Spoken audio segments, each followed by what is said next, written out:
नमस्कार साथियों, स्वागत है आपका मेरे YouTube चैनल रेल की बात में। आज हम बात करेंगे कि railway group D medical test में क्या होता है, किस तरीके से मैं अपने अनुभव के बारे में बताऊंगा कि किस तरीके से मैंने अपना railway group D medical test qualify किया। तो ये जो मेडिकल टेस्ट होगा रेलवे ग्रुप डी का, ये आपका जब डॉक्यूमेंट वेरिफिकेशन हो जाएगा, जस्ट डॉक्यूमेंट वेरिफिकेशन के नेक्स्ट डे ही आपसे आपका मेडिकल टेस्ट करवा दिया जाएगा। जनरली वो मैंने बताया था आपको डीबी के बारे में देखना है रेलवे ग्रुप डी, तो आप मेरे यूट्यूब चैनल पर जाकर देख सकते हैं। दूसरी चीज़ बताया है कि मैंने डीबी में ही बताया है कि डीबी जब आपका हो जाएगा कंप्लीट, तो डीबी के साथ एक मेडिकल मेमो आपको बना के दे देंगे और उसमें आपको बता देंगे किस वेन्यू पर जाकर आपको अपना मेडिकल टेस्ट करवाना है। तो आपको जिस वेन्यू पर जाना है वो दे दिया आपको, जो जनरली वो रेलवे हॉस्पिटल ही होते हैं। ठीक है, आप रेलवे हॉस्पिटल पहुँच गए, आपने रिपोर्टिंग कर दिया, लमसम 9 बजे के आसपास रिपोर्टिंग होता है। आप 9 बजे पहुंच जाओ वेन्यू पे जो रेलवे हॉस्पिटल है, वहाँ पर आप रिपोर्टिंग कर दोगे। रिपोर्टिंग करने के बाद आपने अपना मेडिकल मेमो सबमिट कर दिया। सबमिट करने के बाद वहाँ से आपका प्रोसेस स्टार्ट हो जाएगा जो आपका मेडिकल टेस्ट का है। सबसे पहले क्या करें, जो मेरे साथ हुआ उन्होंने क्या किया कि जल्दी वहाँ पे सारे के सारे लेडीज़ डॉक्टर ही थे, है ना, और जो असिस्टेंट थे वो जेंट्स थे। तो उन्होंने एक स्ट्रिप दिया है कि नहीं, बहुत लोगों ने लिटमस पेपर देखा होगा, उसी टाइप का पेपर का पतला सा एक स्ट्रिप था। तो उन्होंने दिया, बोला कि इस पर आप यूरिन डिस्चार्ज करके आइए, मतलब पेशाब करके आइए, ठीक है ना। तो वो आप लेके जाओगे उस पर यूरिन डिस्चार्ज करके, है कि नहीं, ठीक है। तो आप उसके कलर से वो पता करेंगे जो भी उनको पता करना है, ठीक है। उसके बाद नेक्स्ट हुआ वो बीपी का चेक किए, जस्ट वहीं पे जब लिटमस पेपर ले गया, बोले कि ठीक है देख लिया उन्होंने, डस्टबिन में बोला डाल दो। उसके बाद वो बीपी चेक करते हैं। बीपी आप जानते हो कि बीपी वो यहाँ पे लगाते हैं, वो पंप से पंप करके बीपी पता चल जाता है, सबको पता है। दूसरा चीज़ जो उन्होंने चेक किया वो शुगर, ब्लड शुगर। तो वो उन्होंने उंगली में पिन चुभाया और मशीन से उन्होंने शुगर टेस्ट जो किया उनको लिख लिया। नेक्स्ट जस्ट पीछे ही पे उन्होंने बोला कि आप जाके ECG करवा लो, ठीक है ना। तो ECG करवाने के लिए मैं चला गया, है कि नहीं, वहीं पे सारे रूम्स बने रहते हैं। तो ECG का था, तो उन्होंने बोला शर्ट खोलो, और शर्ट के ऊपर एक क्रीम टाइप का लगाया, मतलब शर्ट खोलने के बाद चेस्ट के ऊपर, और वो छोटा छोटा ऐसा मेटल टाइप का था, उसको चिपका दिए और बोले शांति से लेटे रहो। बहुत लोग गड़बड़ क्या करते हैं ECG में कि वो नर्वस होने लगते हैं, उसके चलते ECG एक दिल के धड़कन बढ़ जाता है, हार्ट चेक करता है वो ECG, ठीक है ना। तो वो दिल के धड़कन बढ़ जाता है, जिसके चलते वो रीडिंग गलत आ जाता है। तो आपको नर्वस नहीं होना है और आप अपना ध्यान कहीं अलग जगह पे लगाओ, है कि नहीं, दाएं बाएं देखो। आप कंसंट्रेट करोगे ECG पे तो आपका रिपोर्ट गलत हो जाएगा। नॉर्मल रहना है, एकदम शांत रहना है। ECG का रिपोर्ट जनरेट हो जाएगा थोड़ी देर में। उसके बाद ECG के बाद उन्होंने वहीं पे जेंट्स जो था उनका असिस्टेंट, उन्होंने बोला कपड़े खोलो। कपड़े खोलने के बाद आपका पाइल्स का चेकअप होगा। दूर से देख लिया कि है कि नहीं, हाइड्रोसिल का चेकअप होता है, पाइल्स का चेकअप कर लिया, है कि नहीं, कि किसी को बवासीर ये सब नहीं है। दूसरी चीज़ चेक करेंगे वो आपका हाइड्रोसिल, है कि नहीं, कि हाइड्रोसिल की समस्या तो नहीं है। अगर मान लीजिए किसी को हाइड्रोसिल की समस्या है तो वो टाइम देते हैं कि जाइए आप ऑपरेशन करवा के दोबारा आप मेडिकल के लिए आ सकते हैं, ठीक है। उसके बाद हर्निया की भी चेकअप करते हैं। हर्निया के लिए बोले हैं खांसो, तो खांसने के बाद पता चल जाता है कि किसी को हर्निया है कि नहीं। ये 3 चेकअप वो कपड़े खुलवा कर लेते हैं। नेक्स्ट है जो बहुत इंपॉर्टेंट चेकअप है, आई का टेस्ट।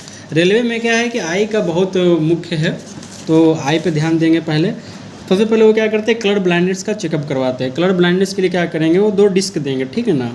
तो डिस्क पे क्या होगा, है कि नहीं, अलग अलग कलर के डॉट डॉट डॉट रहेंगे। आप जाओगे, है कि नहीं, गूगल पे कलर ब्लाइंडनेस टेस्ट का करोगे तो दिख जाएगा आपका। तो इसमें नंबर लिखा रहेगा, तो बोलेंगे कि नंबर पढ़ के बताओ कि क्या नंबर लिखा हुआ है। दूसरा जो करेंगे वो डिस्क रहेगा, डिस्क के ऊपर डिज़ाइन बना रहेगा, ऐसे ऐसे बोलेंगे इस पर अपना उंगली रख कर चलाओ। तो अपने उंगली रख के ऐसे चलाना है, आपको पता है कि नहीं, वो पता चेक कर लेंगे कि इसको कलर ब्लाइंडनेस है कि नहीं है। उसके बाद एक पेपर रहता है या फिर एक कह सकते हो कि बुक टाइप का, उस पर छोटे छोटे अक्षर में लिखा रहेगा, आपके आँख के पास, है कि नहीं, लाएंगे और बोलेंगे कि पढ़ो, ठीक है ना। तो आँख के पास लाकर वो पढ़वाएंगे, ठीक है। तो आप पढ़ लिए तो उसको पता चल जाए कि हाँ इसका जो नियर का विज़न है, नज़दीक के देखने की क्षमता सही है, ठीक है। तो वो टेस्ट करवा लिया उन्होंने आँखों का। हाँ, नियर विजन के बाद वो क्या करते हैं कि एक आँख बंद करवाएंगे, बोलेंगे एक आँख से पढ़ो, फिर दूसरा आँख बंद करवाएंगे, बोलेंगे दूसरी आँख से पढ़ो। तो इस तरीके से आपका वो नियर विजन का टेस्ट कर लेते हैं। मैं क्या लिख के रखा हूँ कि क्या क्या मेरे साथ हुआ था, है ना। नेक्स्ट है अगेन, जब ये टेस्ट हो गया, है कि नहीं, तो दूसरे कमरे में ले गए, है ना।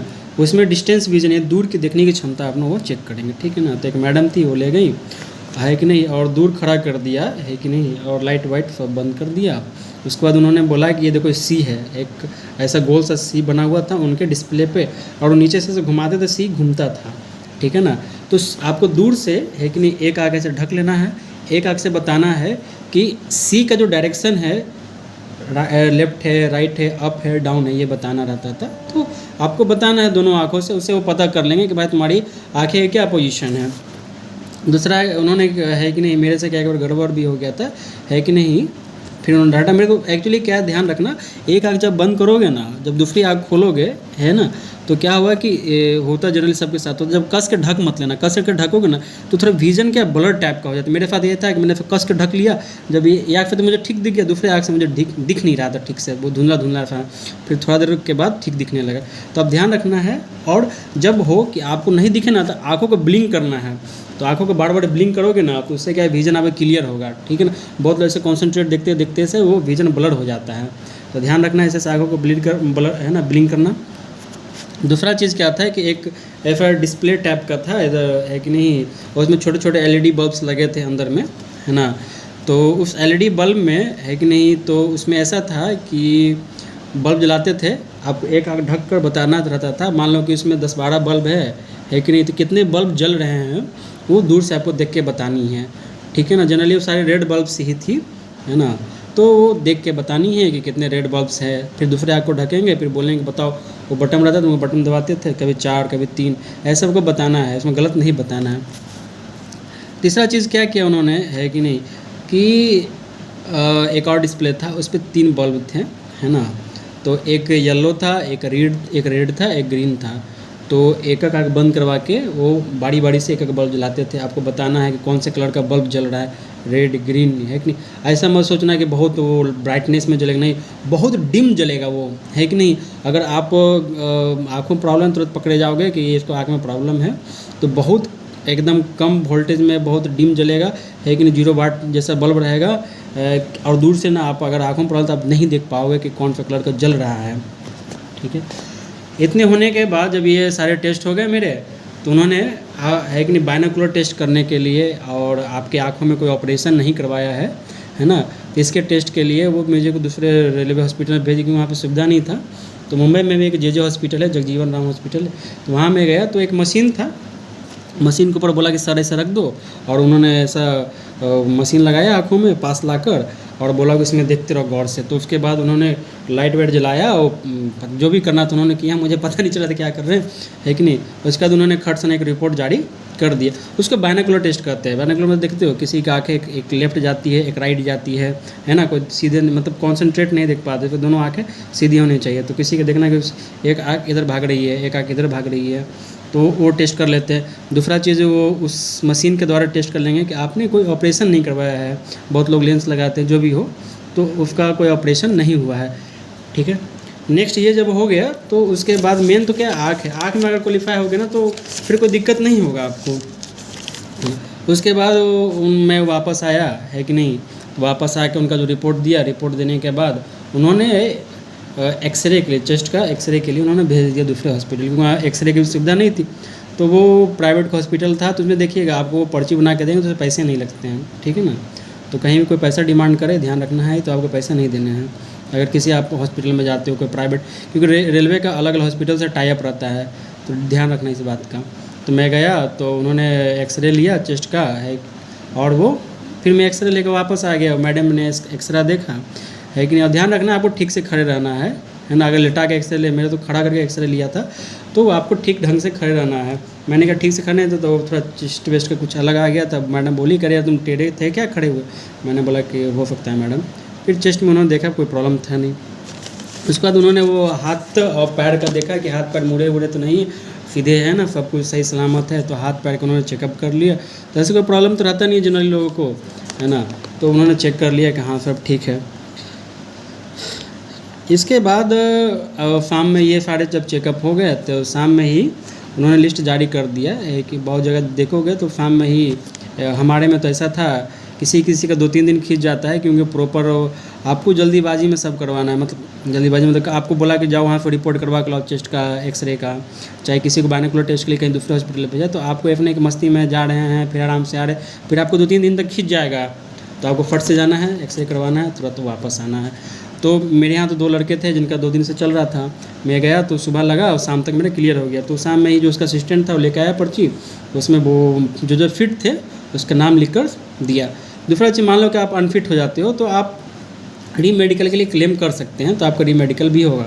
दूसरी चीज़, अगर किसी को अनफिट कर देगा, है कि नहीं, मान लो किसी के संशय हो कि हाँ भैया अनफिट कर देगा, तो आप कमेंट में आओ, है कि नहीं, वो स्पेशल बात चलेगी वहाँ पे, मैं बता, है कि नहीं, उसके भी चीज़ें हैं। तो आप कमेंट करो कि हाँ मान लो कि ये शिकायत है, मैं बताऊँगा कि हाँ क्या कर सकते हो उस कंडीशन में, ठीक है। दूसरी चीज़ है कि आँखों का जो टेस्ट होगा ग्रुप डी के लिए, है ना, आपका वो टेस्ट में लिखा रहता है कि जो ग्रुप डी कर्मचारी है A2 से B1 कैटेगरी के लिए ये टेस्ट करवाया जाता है। तो जनरली क्या होता है कि A2 से B1 के जब आपका टेस्ट होगा तो उससे ये पता चलेगा कि आपको कौन सा कैटेगरी का पोस्ट देना है, ठीक है। जैसे पॉइंट्समैन है तो पॉइंट्समैन के लिए A2 कैटेगरी का आँख चाहिए, ठीक है ना। ट्रैकमैन है, ट्रैकमैन का A2 A3 जो भी है उसका मेन है B1, ठीक है। तो B1 के लिए भी आँख के लिए ट्रैकमैन के लिए चलेगा, है ना। आपके मार्क्स अच्छे हैं, आपका आई साइट अच्छा है, लेकिन लोग ये कहते हैं, है कि नहीं, तो आप उस पोस्ट के लिए सिलेक्टेड हो जाएंगे। तो आपको अच्छे से मेडिकल करवाना है।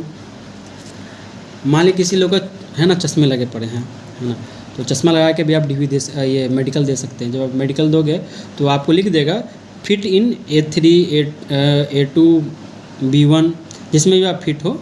मान लो कि आप B1 में फिट होते हैं तो fit in B1 with DV glass, है ना, डिस्टेंस विजन ग्लास, वो लिख कर दे देगा, कोई दिक्कत नहीं होगा आपको, है कि नहीं, पोस्ट मिल जाएगा। बहुत लोग कहते हैं कि आप अच्छे आई साइट रहेगा तो आपको अच्छे पोस्ट देंगे, नहीं, ऐसा कुछ नहीं। मेरा खुद का A2 में फिट था, मैं नंबर भी मेरे लगभग 84.5 के आसपास था, है ना। फिर मुझे ट्रैकमैन दिया, है ना। तो वो पता नहीं क्या कंडीशन फॉलो करते हैं, है ना। तो जनरली अच्छा है कि आपको अच्छा स्कोर है, मेडिकल अच्छा है, तो अच्छा है कि आपको अच्छे पोस्ट मिले, है कि नहीं, जिसमें आपके अपॉर्चुनिटी रहेगा।